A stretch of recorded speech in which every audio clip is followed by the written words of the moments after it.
하나님, 우리가 두려워할 수밖에 없는 연약한 존재임을 아십니다. 두려움은 인간을 무력하게 만드는 감정입니다. 인간은 두려움이 찾아오면 바로 반응을 보이죠. 왜냐하면 인간은 생존 본능에 자극하게 되어 있기 때문입니다. 특별히 생명의 위협을 느끼는 두려움을 경험하게 될 때 두려워하는 건 당연한 것입니다. 그러나 두려움은 좋은 것이 아닙니다. 우리 두려워할 때 우리는 무력해지고 혼돈 속에 빠지게 되고 때로는 비겁해지기도 하고, 그리고 가장 중요한 일에 도전할 수도 없고 또 모험할 수도 없게 됩니다. 저는 한때 공황장애로 극심한 고통을 경험했습니다. 패닉 어태크라고 그러는데요. 이 두려움이 엄습해 오는 것입니다. 숨이 막히는 느낌을 갖게 되고, 그리고 하늘이 무너져 내리는 느낌을 경험하게 됩니다. 절망감이 엄습해 오고, 무력감, 마음도 약해지고 믿음도 약해집니다. 몸에 즉각적인 반응이 나타나면서 심장이 뛰고, 그리고 손발이 차가워지면서 식은땀이 나기 시작합니다. 전 목회자인 제가 공황장애를 경험할 거라고는 생각하지 못했죠. 공황장애라고 얘기도 하고요. 때로는 염려가 우리를 공격하는 거죠. 그래서 패닉 어택 또는 앵사이티 어택크란 말을 쓰기도 합니다. 제가 이 두려움의 정체를 잘 이해하지 못했기 때문에 처음에는 두려움에 사로잡히기도 하고 또 두려움 때문에 두려워하기도 했습니다. 그런데 이제 이 두려움의 정체를 좀 극복하면서 두려움을 극복하는 그런 비밀과 지혜를 더 깨닫게 되었습니다. 그때 도움이 되었던 말씀 중에 하나가 여호수아 1장의 말씀입니다. 하나님 여호수아에게 두려워하지 말라, 놀라지 말라, 그렇게 얘기합니다. 두려움과 놀라움이 함께 동행하게 되어 있습니다. 오늘 9절에 보시면 내가 내게 명령한 것이 아니냐, 강하고 담대하라, 두려워하지 말며 놀라지 말라, 내가 어디로 가든지 하나님 여호와가 너와 함께 하느니라 하시니라. 지금 모세가 죽었습니다. 그 민족의 지도자가 죽었고, 그리고 여호수아는 스승이 세상을 떠나는 것입니다.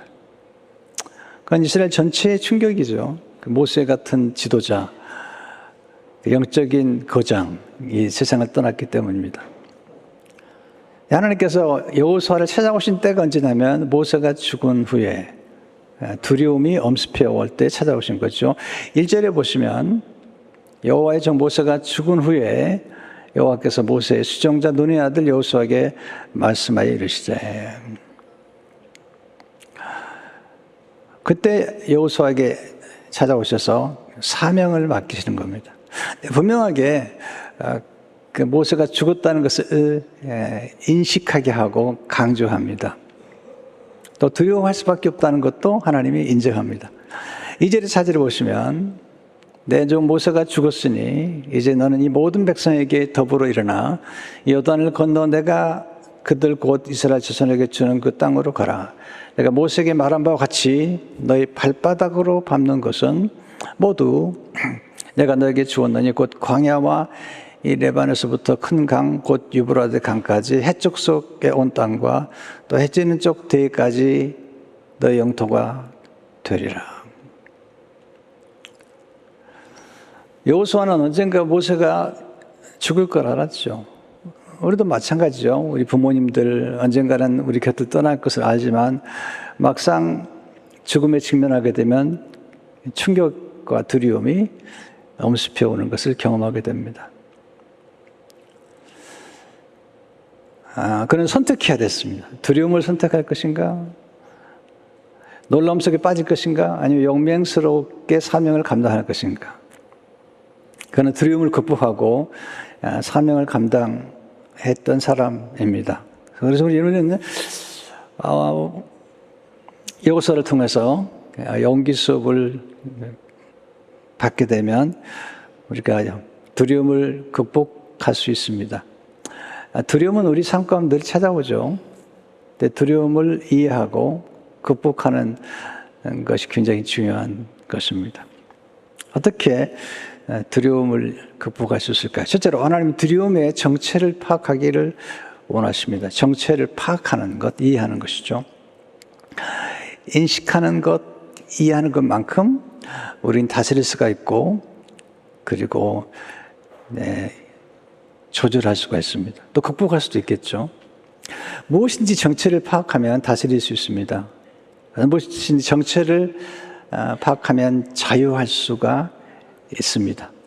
자주 쓰는 예화인데요. 어떤 아이가 밤에 불을 끄고 잠을 자려고 하는데 유리창에 하얀색 것이 왔다 갔다 하는 겁니다.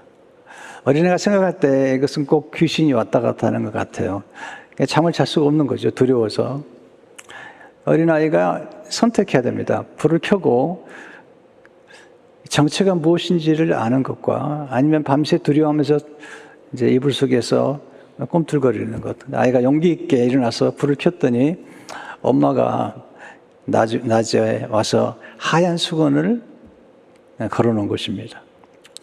하얀 수건이라는 것을 아는 순간 두려움이 사라진 것입니다. 그러니까 모든 정체를 파악하게 되면 우리가 정체를 극복할 수 있고 그 정체로부터 자유롭게 될 수 있게 됩니다. 인간이 언제 두려움이 찾아온가? 첫째로 죄를 범할 때 두려움을 경험하게 됩니다. 두려움의 문제는 창세기부터 시작이 되잖아요. 선악과를 따먹은 다음에 아담과 하와가 두려워합니다. 하나님이 찾아오죠. 그리고 묻죠. 창세기 3장 9절에 내가 어디 있느냐. 그때 놀라운 고백을 하죠. 창세기 3장 10절에 보게 되면 예를 들어 내가 동산에서 하나님의 소리를 듣고 내가 벗었으므로 두려워하여 숨었나이다. 죄와 함께 찾아오는 게 수치심, 두려움, 죄에 대한 형벌입니다. 어떻게 극복할 수 있죠? 지금 우리는 복음 시대에 살고 있는데 회개를 통해 죄를 용서해 주시는 하나님을 신뢰할 때 두려움을 극복할 수 있습니다. 두 번째, 큰 변화에 직면할 때 두려움을 겪게 됩니다.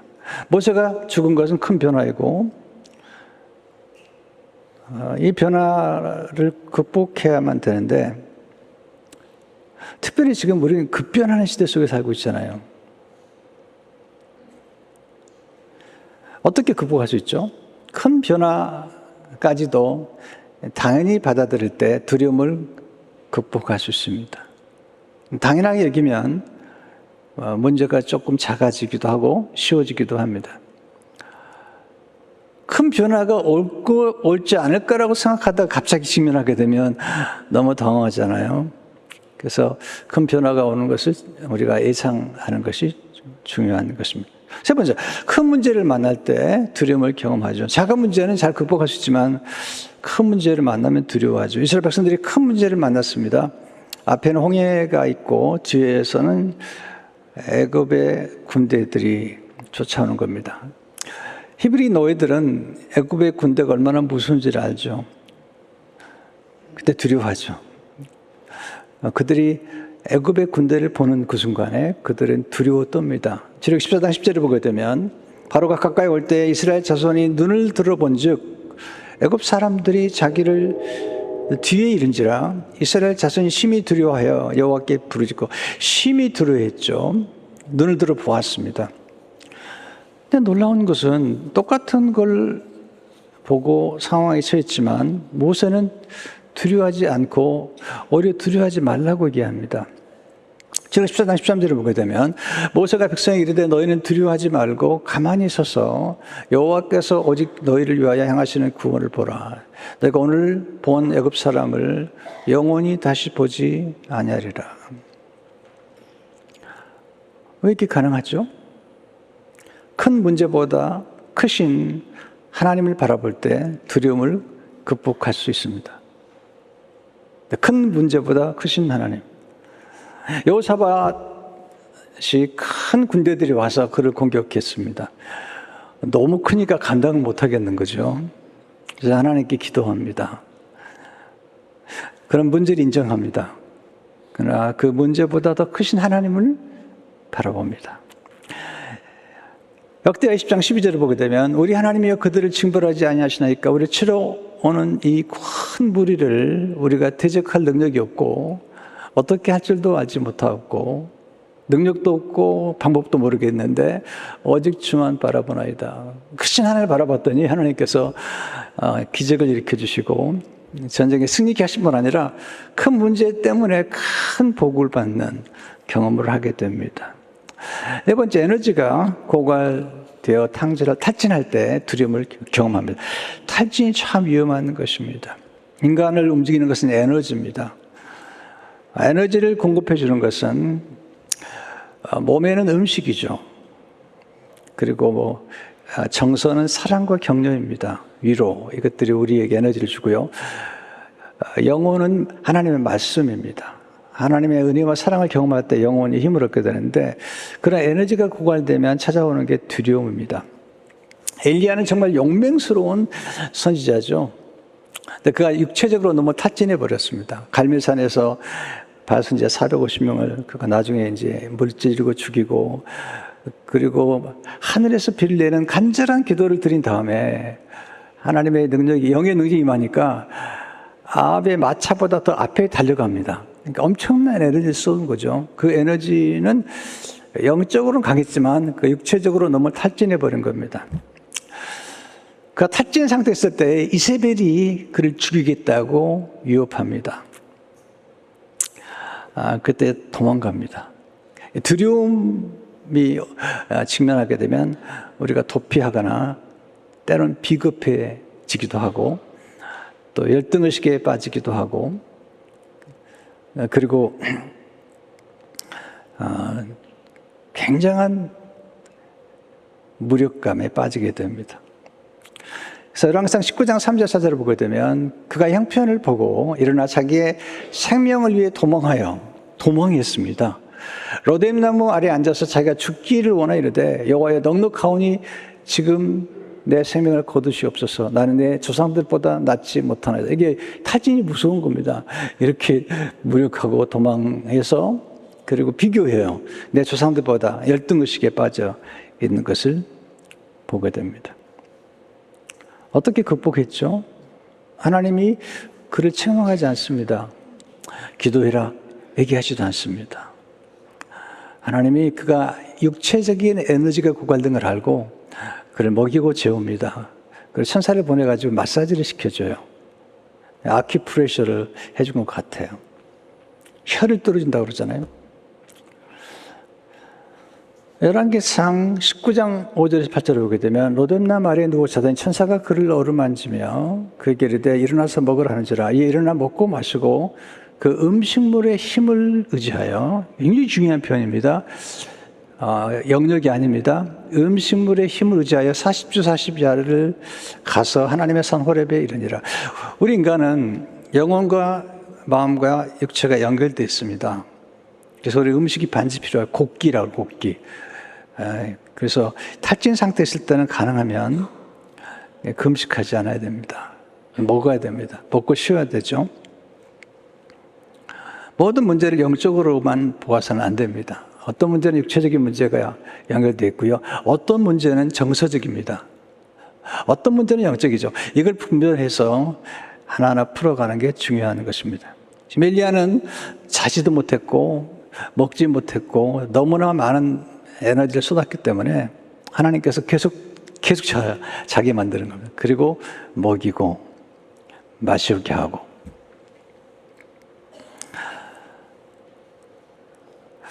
저도 이제 탈진 때문에 그 공황장애가 왔던 거거든요. 왜냐하면 이제 교회를 개척하고 나니까 얼마나 힘들어요. 89년도에. 그리고 지금 날짜까지 기억해요. 그걸 잊어버리면 좋겠는데 6월 13일인데 설교 준비하는 게 너무 어려운 겁니다. 이제 32살에 교회를 개척해서 설교를 준비하니까 얼마나 어려워요.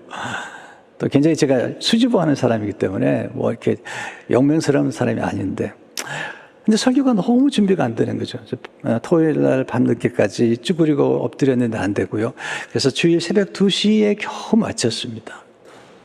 근데 주일 날 아침에 미국 교회 예배를 드리다가 그때 이제 공황장애가 온 거죠. 탈진한 상태에서 엄청난 두려움이 엄습하면서 갑자기 절망감과 그리고 호흡할 수가 없고 그리고 아무도 나를 도울 수 없다고 생각하는 거죠. 그래서 밖에 나와서 그냥 덜렁 쓰러졌는데 마침 남자 간호사 한 분이 계셔서 이렇게 저를 좀 도와주셨습니다. 나중에 병원에 갔더니 그 카이저 닥터가 보더니 다 점검해 보더니 아무 이상이 없다고 집에 가라고 그래요. 근데 사실은 저는 굉장히 힘들었던 거거든요. 육체적으로는 문제가 없지만 그 당시에 정서적으로 탈진 상태에 왔던 것입니다. 그때 탈진이 얼마나 위험한 걸 알고 있기 때문에 그다음부터는 이제 굉장히 조심하고 지금은 조금 탈진 현상이 나타나면 그냥 쉽니다. 또 지금은 미리미리 준비합니다. 왜냐하면 탈진이 미리 준비하지 않아서 왔기 때문에 미리미리 준비합니다. 설교도 미리미리 준비합니다. 그래서 언제 준비하냐고 묻지는 마세요. 그냥 미리미리 해요. 네. 내년에 목회 계획도 우린 9월 달이면 끝납니다. 미리미리 준비를 합니다. 그렇게 함으로써 탈진을 극복할 수가 있었고요. 어때는 너무 조금만 쉬어도 어떨 때는 막 당장 그 다음 사역들이 있으면요. 잠시라도 눈을 감습니다. 눈만 감아도 간이 쉬어진다 그래요. 한 30분만 약간만 눈을 감고 졸아도 또 해보게 됩니다. 이게 참 인간의 그 육체와 정서와 아주 놀라운 겁니다. 또는 조용하게 침묵하면서 묵상 기도만 드려도 에너지가 회복되는 걸 경험하기도 합니다. 다섯 번째, 사람들의 비난과 위협과 공격을 받을 때 두려움을 경험하게 됩니다. 모세도 백성들이 원망할 때 낙담하잖아요. 엘리야도 지금 굉장히 했던 사람인데 여자 이세벨의 공격 앞에 그냥 쓰러져 버리잖아요.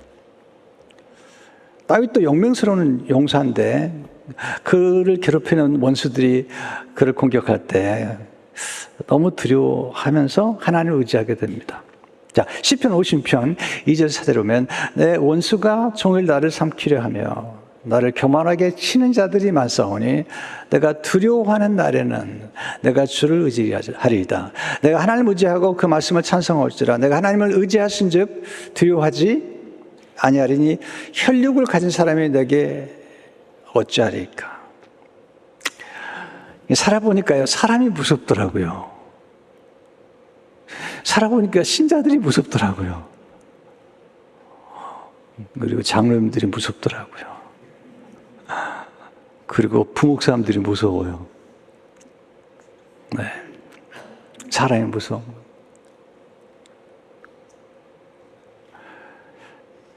회사를 운영하는 사장님들을 보면 직원들이 무서워요. 네. 의사 선생님들을 보면 환자가 무서운 거예요. 요즘 막 소송을 하잖아요. 보통 어려운 게 아니거든요. 사람을 두려워하는 것은 좀 힘들어요. 그래서 잠언 29장 25절에 보면 사람을 두려워하면 올무에 걸리게 되거니와 여호와를 의지하는 자는 안전하리라. 하나님을 경외할 때 모든 두려움을 극복할 수 있습니다. 그러니까 정말 두려운 것보다 더 큰 두려움, 그건 하나님을 경외하는 거거든요. 이 경외 속에는 사랑이 담겨 있습니다. 하나님을 경외하는 것은 사랑이 담기기 때문에 인간의 두려움을 극복할 수 있죠. 물론 사람이 우리에게 큰 기쁨도 주고 우리에게 희망도 주십니다. 때문에 뭐 사람을 너무 두려워할 건 없는데 그러나 가끔 우리가 우리를 두렵게 하는 사람들을 만나죠. 첫 번째, 배신과 애로움 때문에 두려움을 경험하게 됩니다. 우리는 이제 공동체적으로 살게 되어 있고요. 하나님이 공동체시잖아요. 그런데 버림을 받거나 거절을 당하거나 소외감을 느낄 때 우린 두려움을 경험하게 됩니다. 또는 기대했던 것들이 잘 이루어지지 않을 때. 그러니까 지금 엘리야는 엄청난 그 사명을 완수한 거거든요. 갈멜산에서. 그런데 백성들이 변화되지 않아요. 그리고 자기를 지지하는 사람이 없는 거죠. 그래서 이제 로뎀나무 아래서 너무 힘들어하는 거죠. 열왕기상 19장 14절을 보게 되면 그가 대답하되 내가 만군의 하나님 여호와께 열심히 유별하오니 이는 이스라엘 자손이 주의 언약을 버리고 주의 제단을 헐며 칼로 주의 선지자를 죽였으며 오직 나만 남았거늘 그들이 내 생명을 찾아 빼앗으려 하나이다. 하나님 나밖에 없지 않습니까? 외롭지 않습니까? 여러분 우리가 소외감을 갖게 되는데 교회가 참 중요하고요. 또 여러분들이 누군가를 가까이 지내고 또 좋아하는 그룹이 있다는 것들이 너무 중요한 것입니다. 어떻게 극복할 수 있죠? 공동체의 도움을 받을 때 두려움을 극복할 수 있죠. 하나님께서 엘리야에게 말씀합니다. 너만 혼자 있는 게 아니라 내게는 공동체가 있다는 거예요. 열왕기상 19장 18절을 보게 되면 그러나 내가 이스라엘 가운데 7,000명을 남기려니 다 바알에게 무릎을 꿇지 아니하고 다 바알에게 입맞추지 아니한 자니라. 7,000명이 있다. 혼자 있는 게 아니다. 또 하나는 이제 내 후계자를 내가 선택해라. 엘리사를 선택해서 너의 동역자로 삼고 함께 동역해라. 그래서 예수님도 제자들과 사도 바울도 동역자들과 더불어서 외로움을 극복하는 것을 보게 됩니다. 사람 배신당하면 굉장히 외롭습니다. 다윗이 압살롬의 반역을 당하고 그가 먼지를 나리고 눈물 흘리면서 맨발로 걸어갈 때 성경이 이렇게 기록하고 있죠. 온 백성과 다윗이 곤비하였더라. 피곤한 거죠. 사람이 배신을 당하면요, 굉장히 피곤한 겁니다. 7번째, 성공과 실패 후에 오는 경호감 때문에 두려움을 경험하게 됩니다. 성공은 좋은 것이지만 두려운 것입니다. 우리나라 좀 보세요. 우리나라 권력자들을 보세요. 뭐 대단한 성공을 하고 뭐 굉장한 것 같은데 끝나면 이상해요. 그냥 어려운 분들이 많아요. 다 그렇지는 않지만 많은 분들이 어려움을 겪죠. 성공한다는 것은 큰 과업을 감당하는 것이고 큰 책임을 감당해야 되는 것입니다. 그때 잘못 관리하면, 권력을 남용하거나 오용하면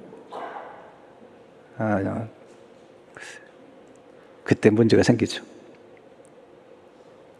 또 성공의 목표가 분명하지 않으면 공허가 찾아옵니다. 그러니까 마음 관리가 굉장히 중요한 거예요. 여호수아는 지금 이스라엘 백성을 이끌고 가는 지도자가 된 거죠. 자, 지도자가 되는 건 중요한 겁니다. 그러나 지도자가 된다는 것이 얼마나 큰 무거운 짐인지를 아십니까? 나중에 이제 아이성 전투에서 패배했을 때 두려워하잖아요. 어떻게 우리가 성공과 실패해도 트라우마겠죠. 몇 번 실패하면 그 다음에 이렇게 낙심이 돼서 더 이상 도전하지 않으려고 그러는데 그러시면 안 됩니다. 우리 인생은 이 성공이나 성취로 가는 길에 실패나 역경이나 반대나 장애물이 얼마나 많은지 몰라요. 그걸 극복해 나가는 게 인생이잖아요. 어떻게 가능하죠? 성공과 실패에 초연할 때 두려움을 극복할 수 있습니다. 뭐 성공했다고 너무 흥분하지 말고요. 또 실패했다고 너무 낙심하지 말고요.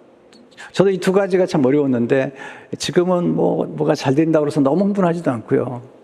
왜냐하면 뭐 너무 흥분하면요 그릇이 그것밖에 안 되는 거예요. 네. 진짜 그릇이 커지려면 웬만한 성공에도 초연해야 됩니다. 근데 뭐 작은 성공 하나 가지고 너 흥분하고 그냥 난리를 치면요, 그것밖에 안 되는 거예요. 또 실패해도 너무 흥분하면 안 되죠. 실패할 수 있는 거죠. 저도 목회 여러 번 실패를 경험했는데, 그것도 제 생애 가운데 굉장히 큰 약이 되고 도움이 됐습니다. 윈스턴 처칠은 용기를 많이 강조한 분인데, 성공은 끝이 아니고 실패는 치명적이지 않다. 중요한 것은 계속하고자 하는 용기다. 그러니까 결국은 이제 두려움의 정체를 아는 것이 두려움을 뒤집어서요 용기로 가는 길이죠. 두 번째는 하나님 사명 완수를 위해서 용기 수업을 받기를 원하시죠. 용기란 단어는 용맹할 용자와 기운 기의 합성어입니다. 용기는 내면의 힘과 보이지 않는 의지가 결합된 상태입니다. 두려움이 없는 게 아닙니다. 용기란 두려움이 없는 것이 아니라 두려움에도 불구하고 용맹을 바라는 것입니다. 용기란 하나님의 도움을 받아 강하고 담대한 상태입니다. 용기란 감정의 문제, 하나님을 신뢰하며 마음을 강하게 세우는 것이고요. 용기란 감정의 문제를 넘어 믿음의 선택을 하는 것입니다. 자, 윌슨 처치는 이렇게 말합니다. 용기란 두려움의 부재가 아니다. 그건 두려움에도 불구하고 행동하는 것이다. 자, 우리 안에는 용기도 있고 두려움도 있습니다. 인간은 실존입니다. 저는 굉장히 이 두 가지가 역설적으로 살아가는 사람이에요. 저는 굉장히 두려움이 많은 사람이에요. 그래서 세 다리도 두드려가는 사람이에요. 정말 신중하게 그지없는 사람인데요. 근데 또 굉장히 용기가 있어요. 제가 보면요. 교회도 개척하고, 교회도 건축도 하고, 이거 굉장히 용기가 없으면 책도 출판하고, 이거 용기가 없으면 못하는 거거든요. 글을 쓴다는 건 굉장히 용기가 필요한 거예요. 자기를 발가벗기는 일이고요. 내 실력을 다 보여주는 거기 때문에 굉장히 위험한 건데, 굉장히 용기가 필요한 것입니다. 간단하죠. 중요한 건 어디에 먹이를 많이 주느냐. 두려움에 먹이를 많이 주거나 두려움에 물을 많이 주면 두려움이 자라는 거고요. 용기에 먹이를 주고 용기에 물을 많이 주면 용기가 자라게 돼 있죠. 인생은 어차피 선택이니까요. 그럼 어떻게 강한 용기를 발휘할 수 있을까요? 첫째로 하나님의 말씀을 들을 때 용기를 발휘하게 돼 있어요. 말씀이 능력이에요. 말씀이 생명력이고 창조력입니다. 말씀이 우리를 담대하게 만드는 거죠. 그래서 5절을 직접 보면 하나님 말씀하시는 거잖아요. 내 평생에 너를 능히 뒤져갈 수 없으리니 내가 모세와 함께 있었던 것 같이 너와 함께 있을 것입니다. 내가 너를 떠나지 아니하며 버리지 아니하리니 강하고 담대하라. 너는 내가 그들의 조상에게 맹세하여 그들에게 주리한 땅을 이 백성에게 차지하게 하리라. 오늘 오직 강하고 극히 담대하여 나의 종 모세가 내게 명령한 그 율법을 다 지켜하고 오르나 자르나 치우치지 말라. 그리하면 어디로 가든지 형통하려니. 하나님의 말씀은, 우리의 믿음은 말씀을 들을 때 강력해지는 거거든요. 그래서 설교 30분 40분 듣는 것이요, 여러분 대단한 치유와 대단한 변화를 줄 수 있는 겁니다. 두 번째, 하나님의 임재를 통해서 용기를 발하게 되죠. 하나님이 함께 하시겠다. 5절에 보시면 내가 모세와 함께 있었던 같이 너와 함께 있을 것입니다. 내가 너를 떠나지 아니하며 버리지 아니하리라. 하나님이 함께 하신다는 동행의식을 갖게 될 때 용기를 발하게 됩니다. 인생은 살아보니까 누구와 함께 하느냐에 따라 결정이 되고요. 또 인생은 누구를 아느냐에 따라서 결정이 됩니다. 여러분, 하나님을 안다는 건 대단히 놀라운 거예요. 사실 하나님이 다 하시고요, 또 사람이 다 하는 겁니다. 그래서 어떤 사람은 못하는 건데 어떤 사람은 해내요. 저는 많이 경험했습니다. 어떤 사람은 못 고치는데 어떤 사람은 고쳐요. 어떤 사람은 해결하지 못하는데 어떤 사람은 해결을 해요. 다 고수가 있는 거예요. 디멘션이 있는 겁니다. 네. 칼이 있고 총이 있고 대포가 있고 미사일이 있고 원자폭탄이 있는 것처럼 디멘션이 다 있는 겁니다. 걸어가는 것과 말 타고 가는 것과 전차를 기차를 타는 것과 비행기 타는 것과 우주선 타는 것과 디멘션이 다른 거예요. 이걸 모르면, 이걸 인정하지 못하면 이것도 어리석은 겁니다. 모든 분야는 고수가 있는 거예요. 모든 분야는 탁월한 사람이 있는 거죠. 디멘션이 있는 거죠. 그걸 우리가 이해하는 것이 필요한 것입니다. 하나님이 함께 하신다. 또 우리가 우리를 문제를 해결할 분을 안다는 것은 굉장히 중요합니다. 그래서 요즘 그런 얘기 하잖아요. 무엇을 아냐보다 누구를 아냐가 더 중요하다. 어떻게 일하냐보다 누구와 함께 일하냐가 더 중요하다는 거죠. 그래서 다니엘서 11장 30절 보면 오직 자기 하나님을 아는 백성은 강하여 용명을 떨치리라. 하나님을 아는 게 중요한 겁니다. 세 번째, 건강한 자아상을 갖게 하심으로 용기를 발하게 하십니다. 요 설정구절을 보면 내 평생에 너를 능히 해제할 자가 없으리니 내가 모세와 함께 했던 것 같이 너와 함께 있을 것입니다. 용사의 자상을 심어주는 거예요. 건강한 자상을 가질 때 건강한 자신감을 갖게 되는 것입니다. 인생 승리의 비결은 자신감이 있는 거잖아요. 그러니까 우리 건강한 자상, 우리 정체성이 누군가, 우리 하나님의 자녀라는 것, 또 왕같은 재상이라는 것, 하나님 나라의 후사라는 것, 건강한 자아상을 갖는 게 중요한 것입니다. 네 번째, 하나님 말씀에 순종함으로 용기를 발하게 됩니다. 지금 하나님께서 명령하시는 거예요. 권면하는 게 아니잖아요. 명령은 순종하는 거죠. 6절을 보시면 강하고 담대하라.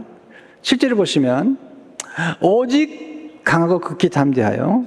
9절을 보시면 내가 내게 명령한 것이 아니냐. 강하고 담대하라. 두려워하지 말며 놀라지 말라.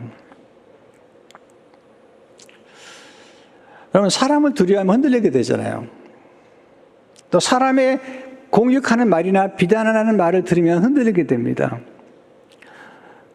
그러니까 하나님의 말씀이 우리에게 임하게 되면, 하나님의 말씀에 순종하게 되면 놀라운 능력을 발하게 되는 거죠. 빛이 임하면 어둠은 사라집니다. 말씀에 빛이 임하면 두려움은 사라집니다. 믿음이 강해지면 두려움은 사라집니다. 말씀에 순종할 때 두려움은 떠나가고 능력이 임하는 것을 보게 됩니다. 제가 87년도에 미 육군 군목학교를 나왔습니다. 기초훈련 베이스 1, 베이스 2를 나오는데 72일이 있었는데 그 미 육군 군목들을 키우는 학교이기 때문에 정말 대단하더라고요. 근데 그때 교수님 한 분이 심리학을 가르치러 오셨는데 지금도 잊지 못해요. 우리가 심리적 치료 가운데 하나가 인지적 치료라는 게 있습니다. 생각을 잘 함으로써 생각을 올바로 하고 생각을 깨달아질 때 치유가 일어납니다. 깨달음이 치유를 주거든요. 또 하나는 행동을 통해서 치유가 되는 겁니다. 그래서 한 분은 그런 얘기를 하시는 거예요. 이제 어떤 사람이 와가지고 상담을 받으러 온 거죠. 제가 요즘 자꾸 종이를 찢습니다. 종이를 찢는데 어떻게 하면 좋으냐고. 그러니까 그분이 진짜 상담하는 거죠. 혹시 부모님 가운데 이렇게 종이를 찢은 분이 계셨냐고 물어보는 거죠. 그러면서 한 주간 가서 좀 생각해 보라고. 안 되는 거죠. 계속 종이를 찢는 거예요. 그 다음에 갔더니 혹시 과거에 무슨 상처가 있는 거냐고. 그렇게. 아예 해결이 안 되는 거죠. 한 번 더 찾아갔더니 어떤 상담자 그러시더라고요. 찢지 말라고. 찢지 말라고. 그냥 안 찢었답니다. 해결이 된 겁니다. 그러니까 어떤 게 아주 단순하게 인생의 문제가 해결될 수 있거든요. 그러니까 우리가 어떨 때 너무 복잡하게 생각하는데 어떨 때는 그냥 순종함으로써 어떤 아내가 그 아이 10명을 키우는데 남편이 세상을 떴습니다. 좋은 크리스찬인데요. 이분이 얼마나 힘들겠어요. 자녀를 10명을 키웠는데 하나님 앞에 약속을 하고 거래를 하는 겁니다. 하나님, 염려는 하나님이 하십시오. 저는 일만 하겠습니다. 염려는 하나님이 하시고 나는 열심히 일만 할 테니까 염려하지 말아요. 염려를 맡긴 거죠. 제가 해봤습니다. 제가 염려가 좀 많이 생기더라고요. 왜냐하면 이게 이제 두려움과 염려가 같이 오는 건데 염려가 생기는데 어느 날 제가 선택했습니다. 하나님, 예수님께서 내가 염려함으로 내 키를 한 자나 더할 수 있냐. 염려는 비생성적이 일어나는 거예요. 염려에서 아무런 기적이 일어나요. 염려하면 아무런 기적이 일어나요. 기도해야지, 행동해야지. 그래서 결정했습니다. 오늘은 염려하지 않기로. 이게 별로 할 일이 없더라고요. 염려하지 않기로 결정하니까 염려 안 하면 되는 거냐. 염려 대신에 기도하면 되잖아요. 또 제가 다음 주에 감사함으로 하나님께 아뢰라고 그랬거든요. 그러니까 염려하면 무력해지지만 감사하면 강력한 힘을 발휘하게 되거든요. 기도하게 되면 강력한 힘을 발휘하게 되거든요. 그러니까 순종하는 거죠. 하나님 말씀을 찾고, 물론 우리가 스스로 앞에 놓고 어려운 일 문제를 앞에 놓고 두려워하지 않는 건 인간이지만 하나님을 극복해내야 되잖아요. 그래서 우리가 가장 잘 암송하는 이사야 40장 10절의 말씀이 수많은 사람에게 도움이 됐잖아요. 저도 도움이 되더라고요. 두려워하지 말라, 내가 너와 함께함이라. 놀라지 말라, 나는 내 하나님이 됨이라. 하나님 동행하시라. 내가 너를 굳세게 하리라. 참으로 너를 도와주리라. 참으로 나의 오른손으로 너를 붙들리라. 하나님 약속을 붙잡고 많은 분이 수술실에 들어가기도 하고 또 새로운 일을 도전하잖아요. 다섯 번째, 형통의식을 통해서 용기를 발하게 되죠.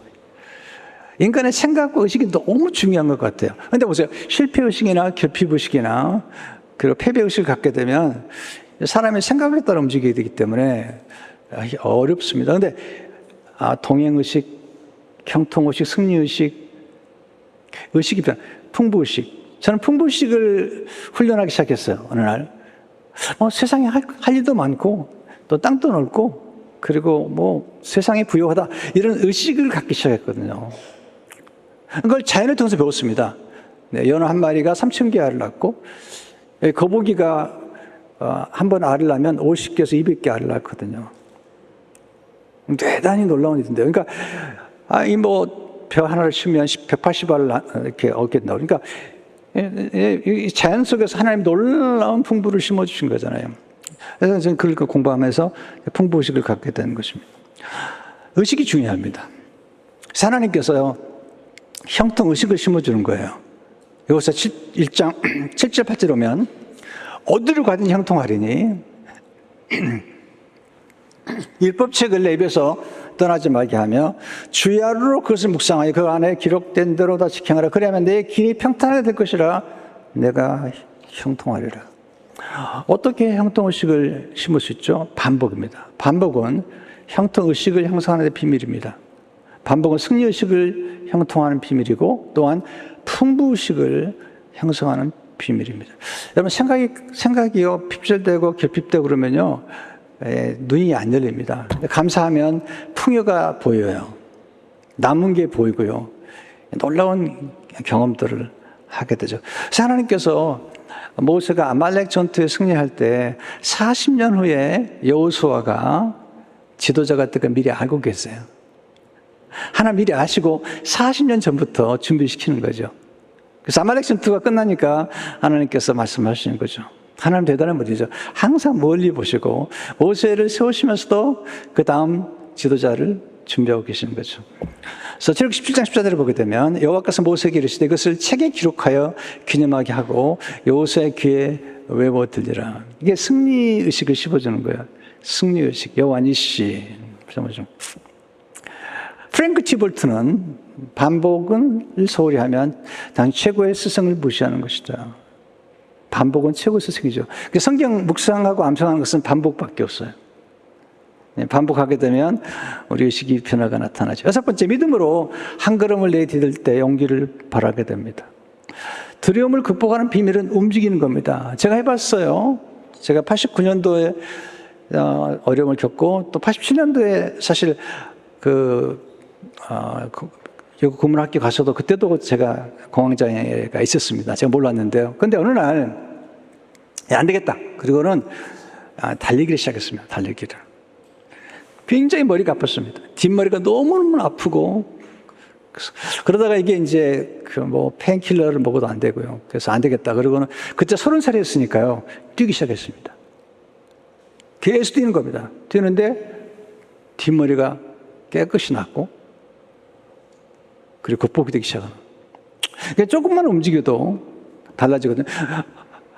자세만 좀 바꿔도요, 여러분 달라지고, 호흡만 조금 달라져도 달라집니다. 여러분 불안하면 호흡이 좀 가늘어지는데 조금만 앉아가지고 두 손을 펴고 좀 릴렉스 하면서 호흡만 조금 조절해도요, 이게 느낌이 달라지는 거죠. 인간이라는 게 그렇게 만들어졌습니다. 그래서 두려움을 극복하는 가장 좋은 길은요, 두려움을 물끄러미 바라보는 겁니다. 물끄러미 바라보세요. 왜냐하면 두려움은 사실은요, 갑자기 찾아왔다 가는 손님 같은 거고요. 두려움에 말을 걸지 말고 그냥 가만히 바라보면 두려움이 떠나요. 많이 경험했거든요. 두려움은 그림자 같은 거예요. 근데 우리는 그림자만 보고 두려워하는 거예요. 특별히 몸을 움직이면 두려움이 사라집니다. 그래서 걷는 거 대단히 중요합니다. 걷는 거. 그리고 몸만 조금 움직이고 스트레치만 하고 또 또 움직이면 찬송을 부르고 이러면 두려움이 사라지는 걸 보게 됩니다. 하나님께서 여호수아에게 명령하신 게 뭐냐면 움직이라는 거예요. 움직이라는 거죠. 여호수아 1장 3절에 보게 되면 너는 발바닥으로 밟는 곳은 모두 내가 너에게 주었노니 발바닥으로 밟으라는 겁니다. 그래서 계속 하신 말씀이니 일어나 백성과 더불어 일어나 요단을 건너 땅으로 가라. 이게 다 액션, 행동하는 거거든요. 그러니까 이게 두려움이 극복되는 거죠. 한 발을 내디디면 그 다음에 놀라운 일이 전개가 되는데 요단강을 건널 때 제사장들의 발이 물가에 잠기는 순간에 물이 딱 멈춥니다. 여기서 3장 15절 16절을 보세요. 요단 이름의 궤를 맨 제사장들의 발이 발바닥이죠. 물가에 잠기자 곧 위에서부터 흘러내리던 물이 그쳐서 한 곳에 쌓이고 가끔 그냥 힘들고 어렵더라도요. 일단 움직여 보세요. 그러면 움직여져요. 제가 그렇게 살아왔는데요. 사람이 즐기거든요. 쉽게 안 죽습니다. 걱정하지 마세요. 네. 움직여 보세요. 그러면 또 움직여지거든요. 이거 번째, 공동체의 격려를 통해서 용기를 받게 됩니다. 하나님은 공동체시잖아요. 여호수아에게도 공동체의 용기를 풀어넣어주죠. 하나님도 용기를 풀어주지만 사람의 격려가 필요한 거죠. 여호수아 1장 16, 18절 보면 이건 하나님 말씀이 아니에요. 백성들이 그게 용기를 주는 거예요. 당신이 우리에게 명령하신 것은 우리가 다 행할 것이요. 당신이 우리를 보내시는 곳에는 우리가 가리이다. 우리는 범사에 모세에게 순종한 같이 당신에게 순종하려니와 당신의 말씀을 순종하지 않은 자는 지금은 당하니 오직 강하고 담다스. 그러니까 하나님도 용기를 주지만 백성들도 용기를 줘요. 여러분들이 어려움을 겪거나 낙심됐을 때 여러분에게 격려해 줄 수 있는 사람을 꼭 찾아가세요. 여러분을 비판하고 여러분을 우습게 여기는 비아냥대는 사람들을 찾아가지 말고 여러분이 정말 낙심되고 타진 상태에 있으면요, 여러분에게 용기를 심어주고 여러분을 믿어주는 사람을 찾아가야 됩니다. 격려란 말이 영어로 보면요, encouragement인데요. 이 단어는 안이라는 말과 courage, 용기가 합성어입니다. 우리 안에 용기를 집어넣는데 누가 저는 사람들이 용기를 줍니다. 사람들이요. 또 하나님의 말씀이 우리 안에 들어오는 때 용기가 나타날 뿐만 아니라 사람들이 와서 격려해 주는 거죠. 할 수 있다고, 하면 된다고. 이 격려해 주는 말 한마디가 우리 생각 가운데 얼마나 도움이 되는지 몰라요.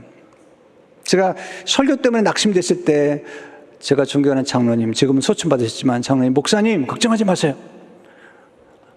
저는 목사님이 설교가 줘서 왔고 지금처럼 계속하세요. 그럼 반드시 목사님 목회자로서 훌륭하게 될 수 있습니다.